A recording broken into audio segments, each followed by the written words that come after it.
महाराज जी के आज के विशेषांक में रक्षा सूत्र परिवार के सभी सदस्यों का हार्दिक स्वागत है। बाबा जी के भक्तों को राम राम। समस्त प्राणियों के परमात्मा जो सदा ही अजन्मे और अविनाशी हैं, वे प्रकृति को अधीन करके भौतिक शरीर धारण करते हैं। ईश्वर कभी साक्षात रूप में प्रकट नहीं होते हैं, कभी माता के गर्भ से शिशु रूप में जन्म लेते हैं। दोनों ही स्थितियों में ईश्वर का प्रकटीकरण होता है और आज बालक के रूप में जन्म हुआ है अकबरपुर की इस हवेली में एक पुण्य दिव्य आत्मा का। यह शुभ सूचना सारी हवेली में सभी सेवक सेवकाओं से होते हुए आसपास के मोहल्ले और गांव में पहुंच गई। आज अकबरपुर गांव के लिए यह खुशखबरी जन्मोत्सव पर्व बनकर आई थी। जमींदार साहब ने प्रसन्न होकर सेवकों को अन्न वस्त्र व धन का खुले हाथों से दान दिया। सारी हवेली में आनंद का वातावरण छा गया। उचित समय आने पर दुर्गा प्रसाद शर्मा जी ने नवजात शिशु के प्रथम दर्शन किए।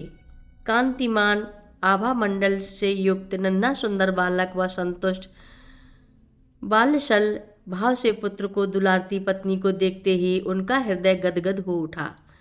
पुत्र को ध्यान से देखने रहने से उनके मन में असीम प्रसन्नता व शांति का अनुभव हुआ।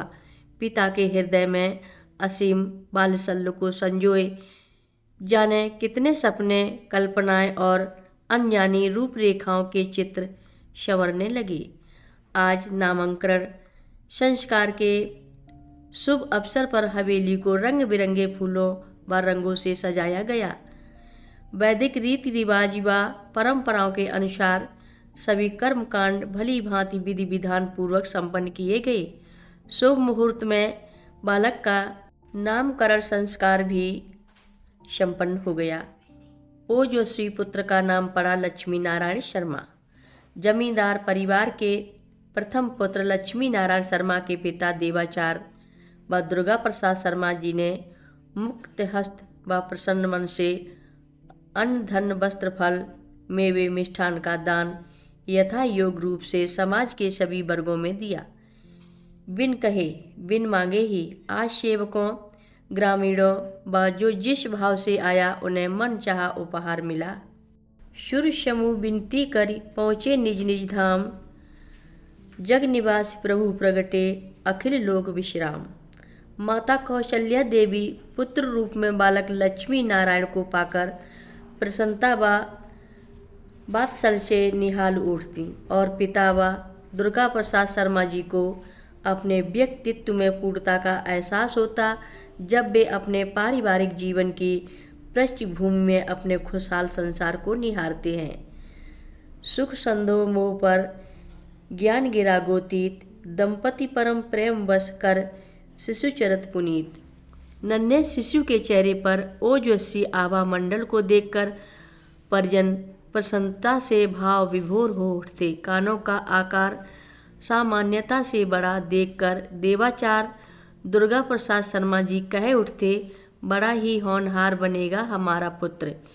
इसकी मुखाकृति में विद्वानों के सब लक्षण हैं। यह सुनकर माँ बलैया लेकर कलेजे से लगा लेती अपने लाल को।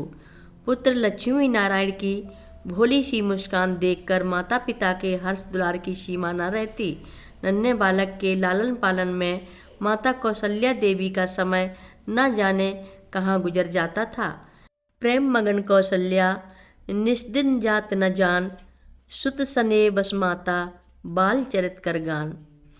कभी रुदन क्रंदन, कभी हंसी किलकारियाँ और कभी नन्हे बालक को ठुमक ठुमक कर घर के आंगन में चलता देखती तो माँ ऐसे पुलकित हो उठती जैसे राजा दशरथ के प्रांगण में नन्हे सुकुमारों को देखकर माताएं हर्षातिरेक से गदगद हो उठती थीं। माँ कौशल्या देवी सुमधुर स्वर में गुनगुनाने लगती, ठुमक ठुमक चलत रामचंद्र बाजत पैजनिया। फिर दौड़कर गले से लगा लेती अपने लाल को छाया की तरह।